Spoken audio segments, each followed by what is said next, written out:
नमस्कार। खास कार्यक्रम में आपका स्वागत है और इस खास कार्यक्रम में हमारे खास मेहमान हैं Mohanlal MLA Akhnoor, former SSP, retired SSP. Mohanlal ji, आपका स्वागत है। आपका तारुफ करवा दूं।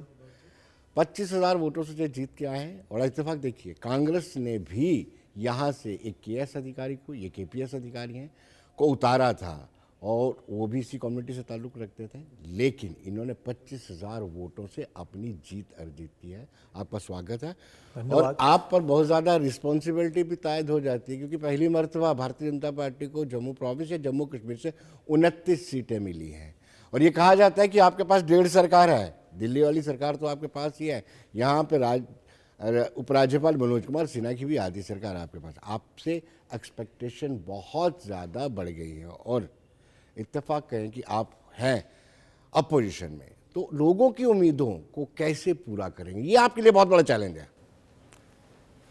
देखिए विनोद जी, जैसे आपने कहा जी कि आपके पास केंद्र में भारतीय जनता पार्टी की सरकार है और यहाँ जम्मू में भी आपको जनता ने भरपूर साथ दिया है, भारी बहुमतों से आपको जिताया है। जी मैं आपको ये कहूँगा कि जहाँ तक वोट शेयर का सवाल है, जी बेशक नेशनल कॉन्फ्रेंस की सीट्स जो हैं वो ज़्यादा आई हैं, 42 सीट्स आई जी हैं और भारतीय जनता पार्टी की 29 सीट्स आई हैं। जी लेकिन अगर आप आंकड़े देखें, फिगर्स देखें, तो भारतीय जनता पार्टी का जो वोट शेयर है वो 26% से ज़्यादा है और वेयर एज कि नेशनल कॉन्फ्रेंस को सिर्फ 23% वोट मिले हैं। जी रही बात लोगों की उम्मीदों की, लोगों की जो उम्मीदें हैं उन पे हम खरा उतर रहे हैं और हमारा भरसक प्रयास है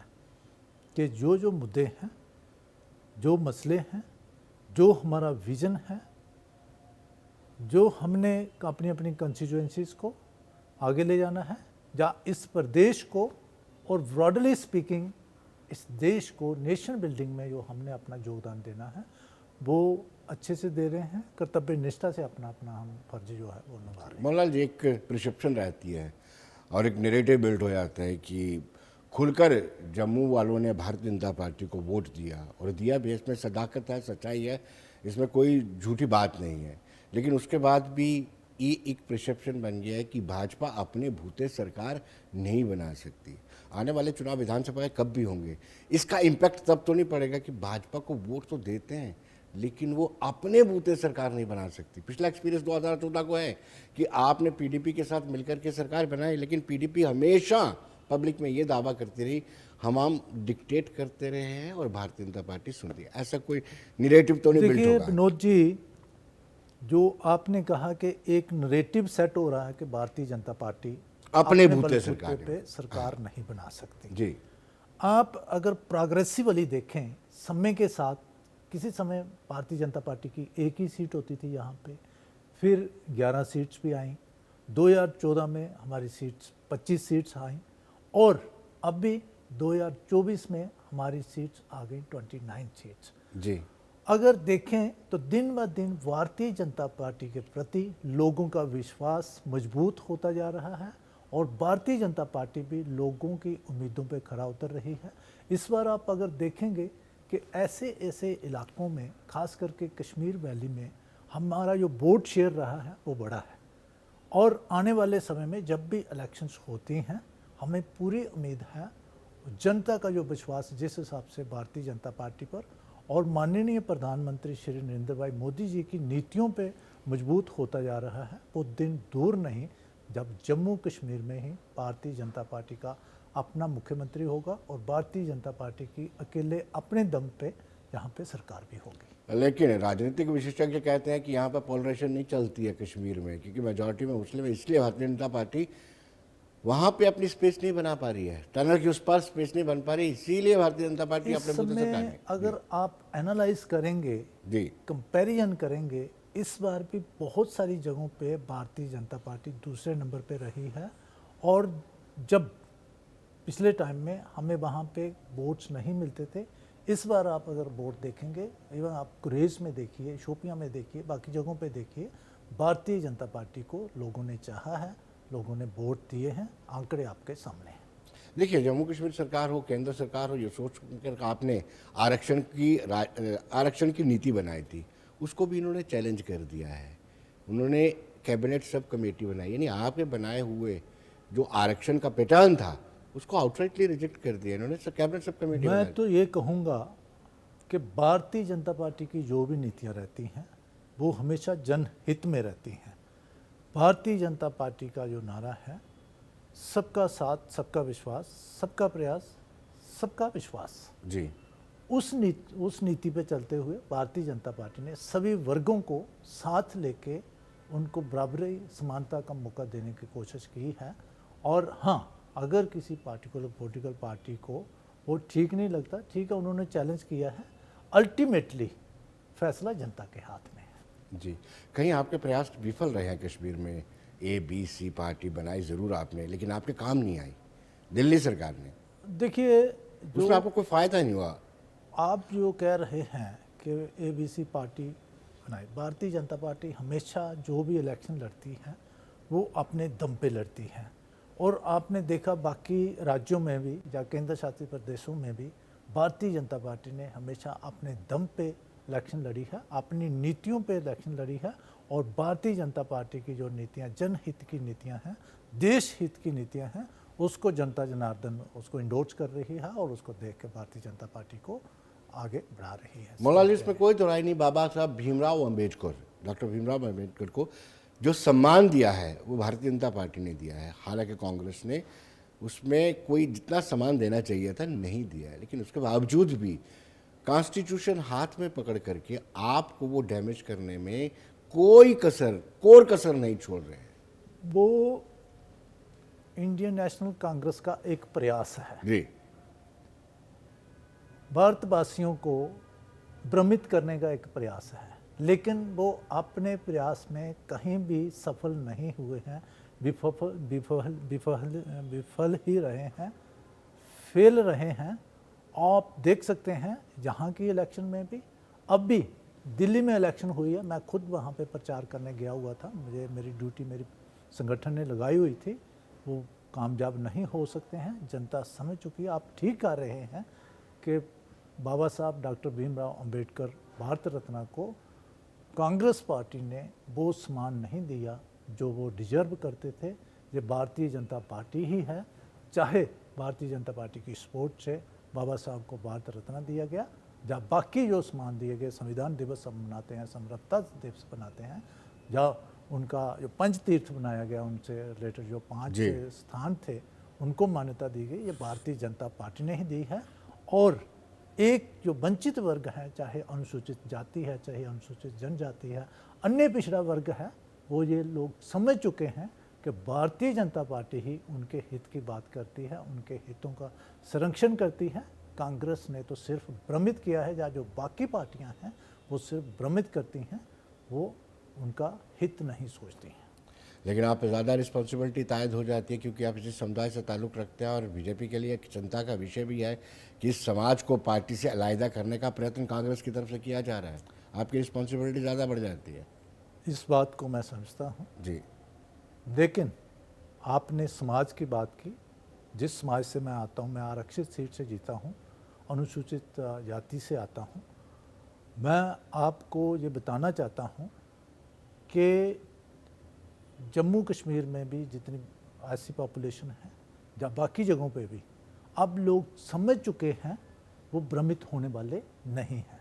कांग्रेस ने या बाकी पार्टियों ने सिर्फ इस वर्ग को, अनुसूचित जाति को या अनुसूचित जनजाति को या अन्य पिछड़ा वर्ग को, या बाकी जो समाज के वंचित वर्ग हैं, पिछड़े वर्ग हैं, उनको सिर्फ भ्रमित किया है। नारा तो दिया कि गरीबी हटाओ, लेकिन गरीबी हटाई नहीं। ये भारतीय जनता पार्टी की माननीय प्रधानमंत्री जी के नेतृत्व में जो उसकी नीतियां हैं, उन्होंने ही गरीबी हटाने का काम किया है और सभी वर्गों को समान अवसर प्रदान किए हैं, समान मौके दिए हैं और सबको आगे बढ़ने का अवसर दिया है। लेकिन आपके कुछ जब प्रचार था 2024 के लोकसभा के चुनावों का, उसमें जिस तरीके से आपके कुछ बड़े नेता ये कह रहे थे कि हमें 400 पार करवाई, हमने बड़ा बदलाव करना है कॉन्स्टिट्यूशन में, वो शायद वो उनको सूट करके उन्होंने संविधान हाथ में पकड़ लिया। लगता आपने है मौका दिया। कहीं ना कहीं लगता है। नारा हमारा था अब की बार 400 पार, लेकिन उसको कहीं ना कहीं जनता को भ्रमित करने की कोशिश की गई। ये भी भ्रम फैलाने की कोशिश की गई कि 400 सीट्स आएंगे, हो सकता संविधान बदल दिया जाए। मैं आपसे ये भी शेयर करना चाहता हूँ, जो दर्शक जो मुझे सुन रहे हैं, मैं उनसे भी ये आग्रह करूँगा कि आप एनालाइज करें, विश्लेषण करें।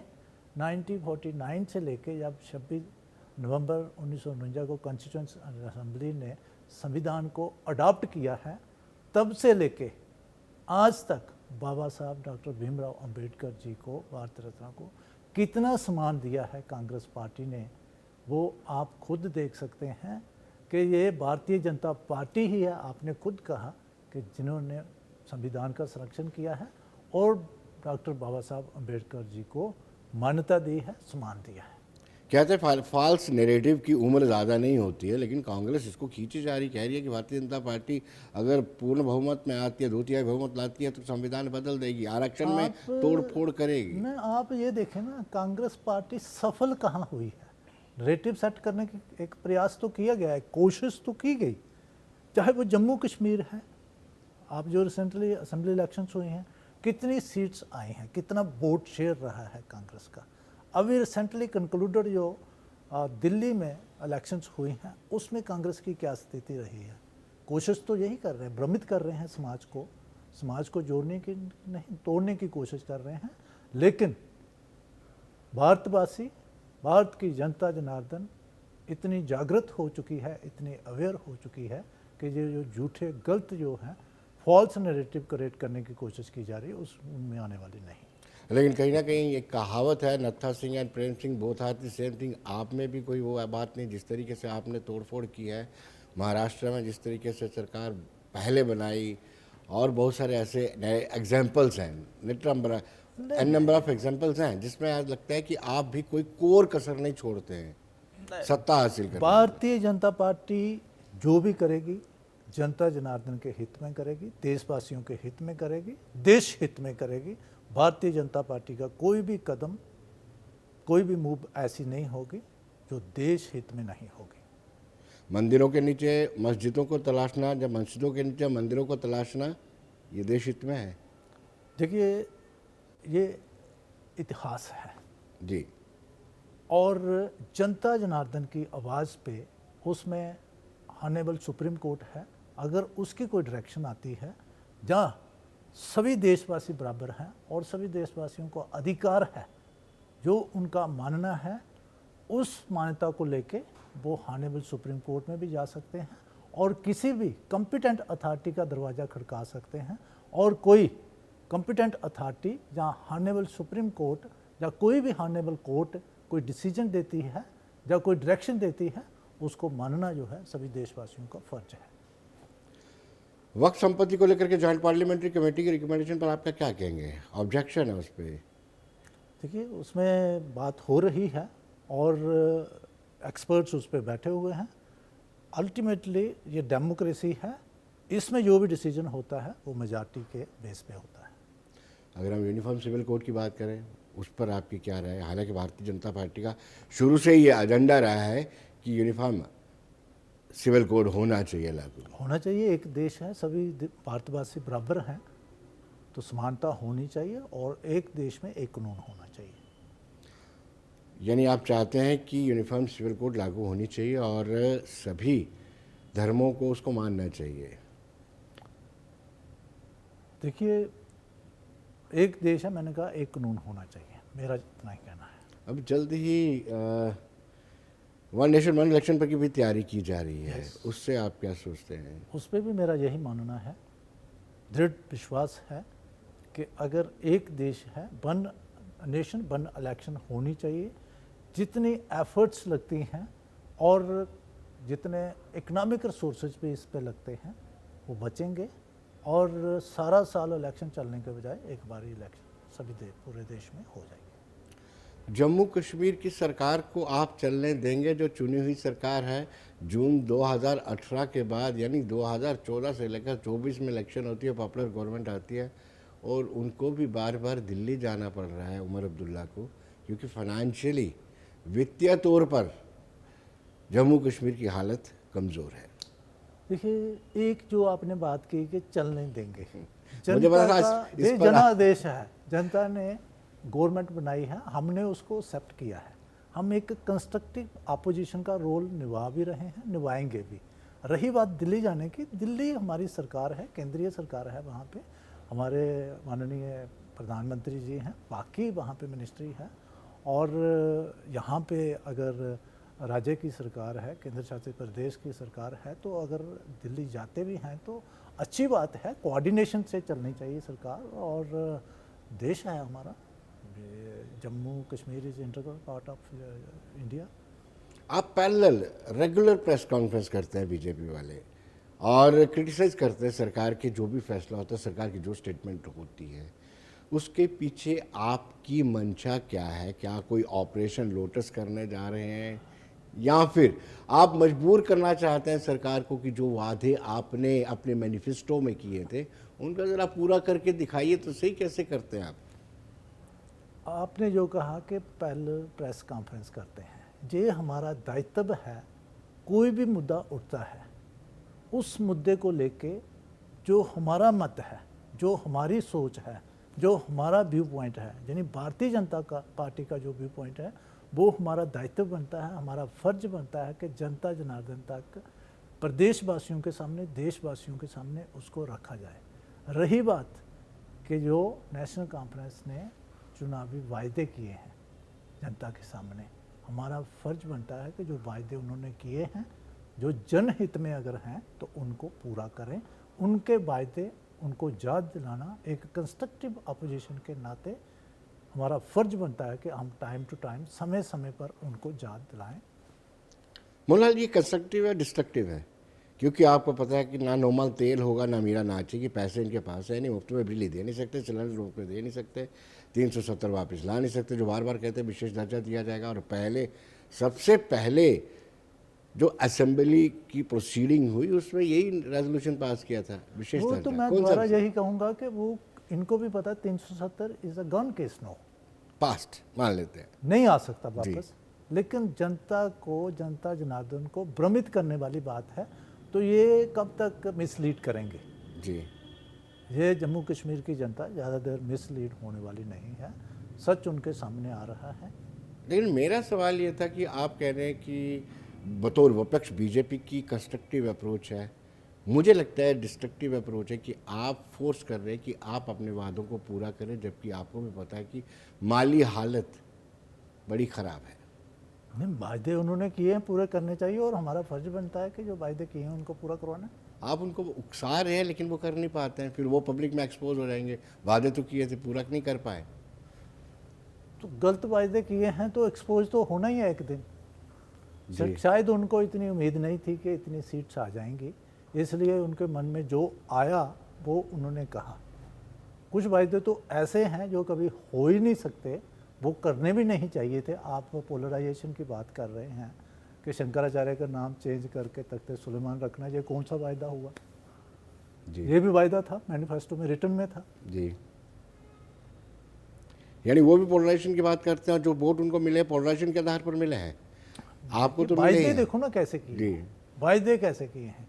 नाम चेंज कर देंगे, नाम जी। चेंज करने से क्या होगा और करने कौन देगा उनका? ये भारतवर्ष है, लेकिन टनल के उस पार कमल कब खिलेगा?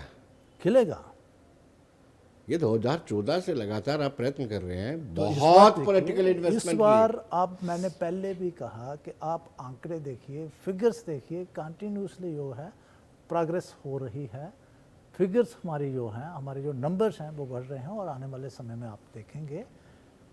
टनल के उस पार की आप बात करते हैं तो वहाँ की जो जनता जनार्दन है, आस्ता आस्ता वो समझ रहे हैं भारतीय जनता पार्टी और माननीय प्रधानमंत्री जी की नीतियों से, वो भी प्रभावित हो रहे हैं और देख रहे हैं कि कश्मीर के हित में और भारत के हित में क्या है, उस बात को वो समझ रहे हैं। और मुझे पूरी उम्मीद है कि आने वाले समय में भारतीय जनता पार्टी की सरकार जम्मू कश्मीर में पूर्ण बहुमत से बनेगी। लेकिन कुछ रोज पहले एलओपी उपराज्यपाल मनोज कुमार सिन्हा से मिले सुनील शर्मा जी, और उन्होंने अपराध पर चिंता, बढ़ते क्राइम पर चिंता व्यक्त की है। और आपका जो बेस है पुलिस से, ताल्लुक़ रखता है।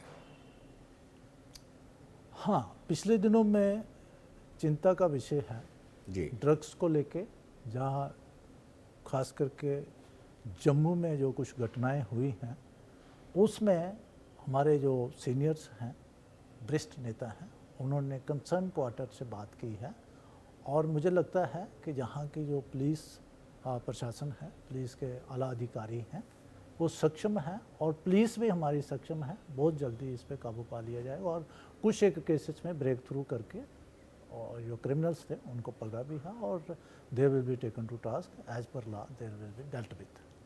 अब मैं बतौर senior police officer, retired senior police officer आपसे सवाल पूछना चाहता हूँ।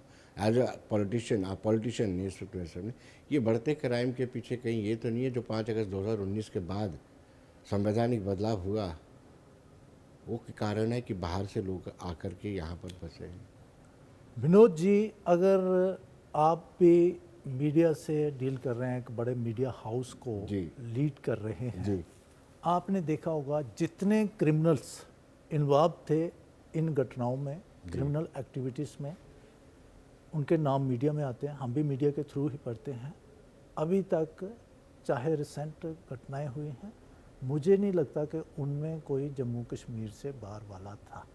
वो जम्मू कश्मीर के ही सारे थे, चाहे कोई सांबा का था, चाहे कोई जम्मू का था, चाहे जम्मू के बाकी इलाकों के थे। अभी तक कोई ऐसा गैंग या कोई क्रिमिनल ग्रुप सामने नहीं आया जो बाहर से आउट ऑफ जम्मू कश्मीर आके जम्मू में ऑपरेट कर रहा हो। ये सारे लोकलाइज्ड हैं और मुझे नहीं लगता कि कोई ऑर्गेनाइज्ड क्राइम जहाँ पे है। जी मोहनलाल जी, एक सीनियर, मैं एक थोड़ा सा हल्की हल्की बातचीत करूँगा आपके। अगर एक बड़ा एक करेक्टर, जैसे हम नाना पाटेकर की बात करते हैं, वो सख्त करेक्टर माना जाता है, वो कॉमेडी रोल करता है, उसको बड़ा परिवर्तन करना पड़ता है अपने आप में। वैसे ही आपके हाथों में लाठी पिस्टल हुआ करती थी, अब तो आपको राजनीति में हाथ जोड़ने पड़ते हैं। ये बदलाव मतलब अपने कैसे परिवर्तन आता है? विनोद जी, आपने मेरा सर्विस कैरियर, पुलिस का सर्विस कैरियर जो है पूरा देखा है। बिल्कुल देखा है। चाहे मैं एसपी रूरल रहा हूँ, चाहे एसपी कटरा रहा हूँ, चाहे एसएसपी कठुआ रहा, चाहे एसएसपी रामबन भी रहे या आप। ऑपरेशंस में डोडा रहा या कश्मीर जी। में रहा। आपके सामने तो सारा रहता है, आप हर चीज़ को मॉनिटर करते हो और समय समय पे उसको एवेल्युएट भी करते रहते हो अपने हिसाब से। मैं, आपको पता है, यहाँ पे सेवाएं दी हैं एसएसपी ट्रैफिक के तौर पर भी। जहाँ पे भी मैंने अपनी सेवाएं दी उसको सेवा भाव से दी, पूरी कर्तव्य निष्ठा से, हॉनेस्टी से, डेडिकेशन से, डिवोशन से दी और सेवा समझ के, अथॉरिटी नहीं, रिस्पॉन्सिबिलिटी समझा। तो उसी भाव से, उसी भावना से, उसी स्पिरिट से मैं यहाँ पे भी अपनी सेवाएं दे रहा हूँ। इसको मैं एक सेवा समझ रहा हूँ, एक सर्विस समझ रहा हूँ। इसलिए मुझे कोई ज़्यादा परेशानी नहीं हुई है, कोई परेशानी नहीं। सेवा करनी है लोगों की, लोगों का मुझ पे भरोसा है। जैसे आपने खुद कहा कि लगभग 25,000 वोटों से आप जीते हो, ये जनता का जना आदेश है, मुझ पे भरोसा है। This is the trust of the people of my constituency. जी तो इसलिए मैं बहुत ही उनका आभारी भी हूँ, धन्यवादी, और उनको एश्योर भी करता हूँ कि यो उनको मेरे से एक्सपेक्टेशंस हूँ and I am trying my best. मेरा पूरा प्रयास है कि मैं उनकी उम्मीदों पे खरा उतरूँ। मैं समर्पित हूँ उनकी सेवा में। इसलिए अक्सर मुझे आपके ऑफिस में जाने का मौका मिलता था, पिन ड्रॉप साइलेंस होता था, बड़ा डिसिप्लिन सी चीज़ें होती, जहाँ चीज़ रखी वहाँ चीज़ रखी। लेकिन जब आप यहाँ पे पॉलिटिक्स में जाते हैं तो कोई वहाँ बैठा हुआ है टांग पे टांग रख करके, वो इनडिसिप्लिन और डिसिप्लिन में जो अंतर है नहीं, वो कैसे डाइजेस्ट हो? आपने अपनी 2 साल पहले ही, आपकी 2 साल सर्विस थी, इससे पहले प्री मैच्योर रिटायरमेंट ली, कुछ सोचा ज़रूर होगा कि आप इसको ऑप्ट कैसे करोगे। आप डिसिप्लिन में रहने वाले, और राजनीति में डिसिप्लिन तो दूर दूर तक नहीं माना जाता है, थोड़ा बहुत तो इनडिसिप्लिन रहता ही है। ये जनता का प्यार है, जनता का मेरे प्रति विश्वास है। रही बात आप जो डिसिप्लिन की बात कर रहे हैं, हर डिपार्टमेंट का, हर क्षेत्र का अपने एक सिस्टम होता है, एक वर्क कल्चर होता है। वो पुलिस का अलग है और यहाँ का राजनीति का अलग है। तो मेरे ख्याल में दोनों अपनी अपनी। चलिए, आपने बीजेपी को क्यों चुना? बीजेपी, देखिए, मैं, अगर आपने ये प्रश्न पूछा है कि बीजेपी को क्यों चुना, मैं डोगरा हूँ, जम्मू का रहने वाला हूँ, एक फौजी का बेटा हूँ। स्टूडेंट लाइफ में भी मैंने एनसीसी की, एनसीसी सी सर्टिफिकेट है मेरे पास। और पुलिस सेवा से पहले मैं बॉर्डर सिक्योरिटी फोर्स में असिस्टेंट कमांडेंट के तौर पे अपनी थोड़ी देर के लिए सेवाएं दे चुका हूँ। और जब यहाँ पे स्टेट सिविल सर्विसेज में सिलेक्शन हुई, उससे पहले चॉइस पूछी जाती है, आपकी प्रेफरेंस पूछी जाती है, तो मैंने पुलिस को ही पहली प्रेफरेंस दिया और मुझे पुलिस मिली भी। बाकी जो पुलिस सेवा में आप मेरा पूरा कैरियर रिकॉर्ड देखेंगे, काउंटर इंसर्जेंसी में रहा हूँ, अलग अलग जगहों पे रहा हूँ। 2 बार मुझे police medal for gallantry by the honourable of president of India भी मिला है, और meritorious services medal by the honourable president of India भी मिला है। अब इन सारे ट्रैक रिकॉर्ड से देख सकते हैं आपके कौन सी पार्टी, कौन सी पॉलिटिकल आइडियोलॉजी मुझे सूट करती थी। मुझे पॉलिटिकल, मैं हमेशा ये कहता हूँ कि बीजेपी सिर्फ एक पॉलिटिकल मतलब आप- पार्टी नहीं है, आप बीजेपी एक विचारधारा है, institution विचारधारा बात है देश की उन्नति की, देश की तरक्की की, देश की रक्षा की, देश की सुरक्षा की, देश कहीं भक्ति आपकी की, वो मुझे पार्टी की सूट करती थी मेरी विचारधारा सोच के हिसाब से। ड्यूरिंग सर्विस पार्टी की विचारधारा आप पर हावी तो नहीं हुई कि आपने कहा कि मेरी विचारधारा बीजेपी से मिलती है तो कांग्रेस की कुटाई की जाए, कोई कांग्रेस का नहीं, गिफ्ट- ऐसा नहीं, ऐसा कभी नहीं हुआ, ऐसा कभी सोचा भी नहीं। जो हमारा दायित्व बनता था वो हमने किया, आपके सामने ही है सारा सारा कुछ। लेकिन ये है कि जो मेरा जॉब मेरे से डिमांड करता था वो किया। ये आप जैसे आप कह रहे हैं कि बाइएस्ड डिसीजन कभी नहीं किया, ना बाइएस्ड कभी एक्ट किया, आपके सामने ही है सब कुछ। आप जैसे आप कह रहे हैं, कांग्रेस के दौरान पे भी मैं डिस्ट्रिक्ट एसएसपी रहा हूँ, मुझे पता और बीजेपी के टाइम पे भी डिस्ट्रिक्ट एसएसपी रहा हूँ। मैंने अपने काम को बड़े कर्तव्य निष्ठा से और ईमानदारी से किया। बॉर्डर और चुनाव दोनों एक इशू है आपकी कॉन्स्टिट्यूंसी के। नई कॉन्स्टिट्यूंसी बनी है बड़ी देर बाद, हाँ रिजर्व सॉरी अखनूर रिजर्व हाँ हुई हाँ है, यस यस शंभ जो है शाम वो ओपन हुआ है, बिल्कुल बिल्कुल वही मैं कह रहा हूँ। अखनूर कंस्टिट्यूंसी में चैलेंजेस हैं। आपने चुनाव की बात की, चुनाव दोनों है, असेस्ट भी है, हमारे लिए एक सरमाया भी है और एक चैलेंज भी है, एक चुनौती भी है। अब चुनौती इस हिसाब से है कि बरसात के दिनों में उसमें पानी बहुत ज़्यादा चढ़ जाता है, बहुत पानी का बहाव ज़्यादा हो जाता है, और दोनों तरफ कृषि योग्य भूमि है, एग्रीकल्चर लैंड है, उसका कटाव होता है और बहुत ज़्यादा नुकसान होता है। उस तरीके से वो एक चैलेंज है। उसके लिए मेरा प्रयास है, अभी कुछ गवर्नमेंट ने पैसा सेंक्शन भी किया है, स्टॉप गैप तौर पे, फौरी तौर पे कुछ ना कुछ काम किए जा रहे हैं। लेकिन कल भी मीटिंग हुई है, ऑनरेबल डिप्टी सीएम साहब ने डीसी ऑफिस में मीटिंग ली है, वहाँ पे भी मैंने ये पॉइंट रखा है और टाइम टू टाइम बाकी जगहों पे भी रखेंगे कि चुनाव की पूरी चैनलाइजेशन करने की ज़रूरत है। दोनों किनारे उसके परमानेंटली कंक्रीट हों, पक्के हों, टेमिंग की जाए उसको, उससे नुकसान नहीं होगा, दोनों तरफ से लैंड रिट्रीव भी होगी और लोगों का जो नुकसान होता है वो भी बचेगा। तो ये मेरा एक एम है। चुनावी प्रचार के दौरान जो आपने वादे किए हैं उनको फुलफिल आप कैसे करेंगे, उसके लिए कोई रोड मैप तैयार किया? क्योंकि जब आप इलेक्शन लड़ रहे थे आपको पूरी तवक्को थी कि बीजेपी की हुकूमत आने वाली है, ऐसा पूरी उम्मीदें थी आपको। अब भी देखो, जो वायदे हमने किए हैं वो जी। ऐसे वायदे नहीं किए हैं कि जो पूरे नहीं हो सकते। जी मेरा एक वायदा था कि अखनूर को हमने टूरिस्ट डेस्टिनेशन बनाना है। उसमें अखनूर में टूरिज़्म की बहुत पोटेंशियल है, दरियाए चनाब है, बाकी ऐसी ऐसी जगह हैं, हिस्टोरिकली भी वहाँ पे अंबारा साइट्स हैं, बुद्धिस्ट साइट्स हैं, और उसके अलावा भी नेचुरल रिसोर्सेज भी हैं। अखनूर एक टूरिस्ट डेस्टिनेशन के तौर पे डेवलप हो सकता है, बड़ी चैलेंज नहीं है। दूसरा मेरा संकल्प ये था कि अखनूर को ज़िला बनाना है। अखनूर क्षेत्र में 2 कंस्टिट्यूएंसीज आती हैं, अखनूर और शम। जी तो पॉपुलेशन के हिसाब से भी, क्षेत्रफल के हिसाब से भी, जो एडमिनिस्ट्रेटिव यूनिट्स आप प्रशासनिक इकाइयाँ कहते हैं, चाहे उसमें सब डिवीजन है, तहसील्स हैं, न्यायवतें हैं या डेवलपमेंटल ब्लॉक्स हैं, वो अखनूर क्षेत्र जो है ये शम्ब और अखनूर कंस्टिट्यूएंसी मिला के क्वालिफाई करता है। उसके लिए भी प्रयास किए जाएंगे। फिर अखनूर में ह्यूमन रिसोर्सेज डेवलपमेंट, खास करके युवाओं को लेके उनको मौके फराहम करने हैं कि उनकी डेवलपमेंट हो, एजुकेशनल फैसिलिटीज़ वहाँ पे अच्छी हों, और उसके साथ साथ स्किल डेवलपमेंट उसके लिए आईटीआई और पॉलिटेक्निक कॉलेज लाने का मेरा प्रयास रहेगा, वो लाएंगे। जो यूथ हैं वहाँ का युवा है, स्थानीय युवा है, उसकी डेवलपमेंट होगी। उसके साथ साथ एक और वहाँ पे मुद्दा है, क्योंकि अखनूर में आपको पता है कि सैन्य क्षेत्र है, आर्मी ने बहुत सारी लैंड जो है लोगों से Occupy acquire की की हुई हुई है। है, उसका उसकी कंपनसेशन नहीं compensation। लोगों को मिल रहा, वो जी। कंपनसेशन दिलवाना है। ऐसे जो मुद्दे हैं, ये कोई ऐसे मुद्दे नहीं हैं कि जो आउट ऑफ बॉक्स हैं, जो नहीं हो सकते। जी ये सारे होंगे और इनको हमने पूरा करवाना है। मोहनलाल, समय इजाज़त नहीं दे रहा है, आप हमारे स्टूडियो में आए, बहुत बहुत शुक्रिया आपका। धन्यवाद जी। तो दोस्तों, बने रहिए देश दुनिया की खबरों के लिए और मुझे दीजिए इजाज़त। नमस्कार।